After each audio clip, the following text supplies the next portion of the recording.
Hi friends, welcome to my channel. ఇప్పుడు నేను చదివి వినిపించబోయే చందమామ కథ పేరు ఎత్తుకు పై ఎత్తు. రత్తయ్య బీదవాడు. అతని కూతురికి పెళ్లి నిశ్చయం అయింది. అతను కడుపు కట్టుకొని ఎలాగో కూడబెట్టిన డబ్బు తీసుకొని బస్తీకి వెళ్ళి బంగారు నగల దుకాణాలన్నీ తిరిగి వజ్రాల శెట్టి దుకాణంలో ఒక నగ ఇతర చోట్ల కన్నా చాలా చవకగా దొరికితే కొన్నాడు. అతను తన చింకి బట్టల చాటున ఆ నగను దాచుకొని తన గ్రామానికి పోతూ ఉంటే దారిలో 3 మనుషులు కర్రలతో అతన్ని అటకాయించి, నీ దగ్గర ఉన్నదంతా బయటపెట్టు, లేకపోతే బుర్ర బద్దలు కొట్టేస్తాం అన్నారు. రత్తయ్య ఆశ్చర్యపోయి, నాలాంటి పేదవాడి దగ్గర ఏముంటుంది బాబులు, నన్ను వదలండి అన్నాడు. రత్తయ్యను పలకరించిన వాడే కర్రను అతని భుజం మీద ఆనించి, నీ బట్టల చాటున దాచిన నగ పైకి తీ అన్నాడు. రత్తయ్యకు చెమటలు పట్టాయి. తన కష్టార్జితం అంతా ఆ నగలో ఉంది. దాని సంగతి వీళ్లకు తెలిసిపోయింది. అతను దేవుడా అంటూ వాళ్లకు నగ ఇచ్చుకున్నాడు. దొంగలు దాన్ని తీసుకొని వెళ్ళిపోయారు. నగ పోయింది గాని రత్తయ్య బుర్ర చురుకుగా పనిచేస్తుంది. తన చింకి బట్టల చాటున బంగారు నగ ఉన్నట్టు వాళ్లకు ఎలా తెలిసింది? తనను పలకరించిన వాణ్ణి వజ్రాల శెట్టి దుకాణంలో చూసినట్టు రత్తయ్యకు స్ఫురించింది. ఇది స్ఫురణకు రావటమే తరువాయి రత్తయ్య తిరిగి బస్తీకి వచ్చాడు. అతను వజ్రాల శెట్టి దుకాణం సమీపిస్తూనే తనను దోచిన 3 దుకాణం బయట నిలబడి ఉండటం చూశాడు. రత్తయ్యకు దొంగలు అని గట్టిగా అరవాలని అనిపించింది. కానీ ఈ బస్తీలో తన వంటి అనామకుడి మాట ఎవరు నమ్ముతారు? తాను నిజం ఎలా రుజువు చేస్తాడు? 3 తన నుంచి నగ తీసుకున్నవాడు దుకాణంలోకి వెళ్ళాడు. తర్వాత ఆ మనిషి డబ్బు తీసుకొని బయటికి వచ్చి తాను తెచ్చిన డబ్బును మిగిలిన 2 అక్కడే పంచుకున్నాడు. రత్తయ్యకు కడుపు మండిపోయింది.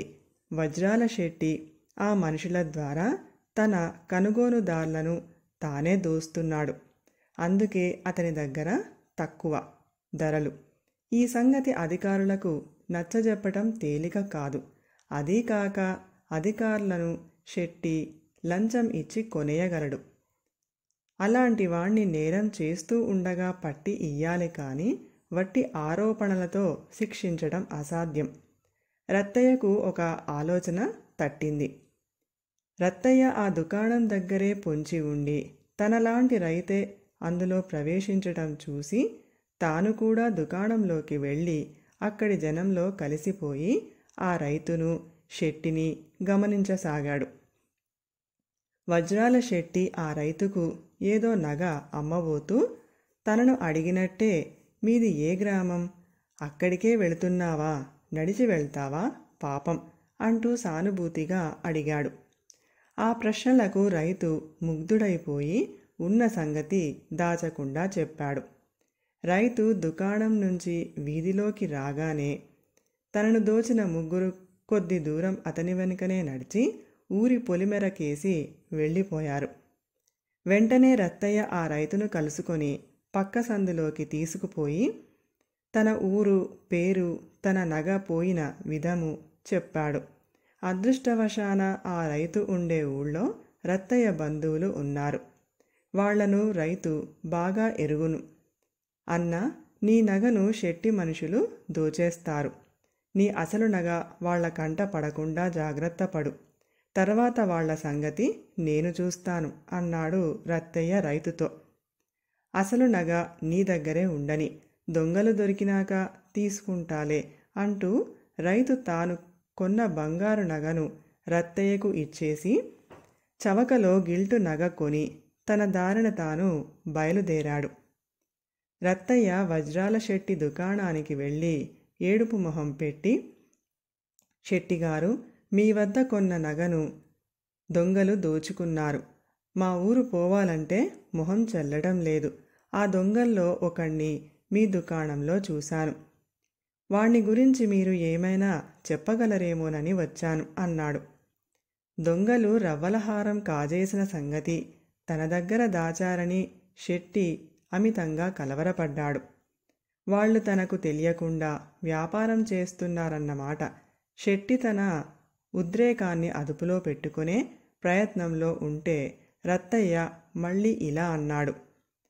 అంతేకాదు శెట్టిగారు, వాళ్ళు దోచిన నగలను ఇంకెక్కడో అమ్మి వాటికి బదులు మాయ నగలను చేయించే ఆలోచనలో ఉన్నారు అన్నాడు. ఏమో, నువ్వు చెప్పే మనుషులను గురించి నాకు ఏమీ తెలియదు. నువ్వు వెళ్ళవచ్చు అని శెట్టి రత్తయ్యను పంపేసి దొంగల కోసం ఎదురుచూడసాగాడు. కొంతసేపటికి దొంగలు రైతు వద్ద కాజేసిన గిల్టు నగతో వచ్చి దాన్ని శెట్టికి ఇచ్చారు. శెట్టి దాన్ని చూసి రత్తయ్య చెప్పినట్టు అది మాయ నగే అని తెలుసుకున్నాడు. శెట్టికి ఒళ్ళు మండుకొచ్చింది. అసలు నగ ఎక్కడా అని అతను దొంగలను అడిగాడు. దొంగలు మొహాలు చూసుకున్నారు. ఇంతకు ముందు ఇంకొకడి దగ్గర రవ్వల హారం కాజేశారు. అది ఏది? దాన్ని కూడా నాకే ఇస్తే డబ్బు ఇయ్యకపోయానా అన్నాడు శెట్టి. రవ్వల హారమా అంటూ దొంగలు నిర్ఘాంతపోయారు. అదే సమయంలో రత్తయ్య న్యాయాధికారిని, రక్షక భటులను వెంట పెట్టుకొని వచ్చాడు. అప్పటిదాకా వీధిలో వాళ్ల కోసం ఎదురుచూస్తున్న రైతు కూడా దుకాణంలోకి వచ్చాడు. దొంగలు దొరికిపోయారు. రత్తయ్య రైతు నగ రైతుకు ఇచ్చేశాడు. రైతు న్యాయాధికారితో ఆ ముగ్గురు దొంగలు తన వద్ద గిల్టు నగ దొంగలించిన వైనం చెప్పాడు. ఆ గిల్టు నగ ఇంకా శెట్టి చేతిలోనే ఉంది. రత్తయ్యకు అతని నగ తిరిగి రావటమే కాక దొంగలను పట్టి ఇచ్చినందుకు బహుమానంగా దాని ధర కూడా తిరిగి వచ్చింది. దొంగలను, శెట్టిని రక్షక భటులు పట్టుకుపోయారు. కథ సమాప్తం. ఈ కథ కనుక మీకు నచ్చినట్లయితే ప్లీజ్ లైక్ చేయండి, షేర్ చేయండి. మరిన్ని మంచి మంచి కథల కోసం మా ఛానల్ని సబ్స్క్రైబ్ చేసుకోండి. Thank you.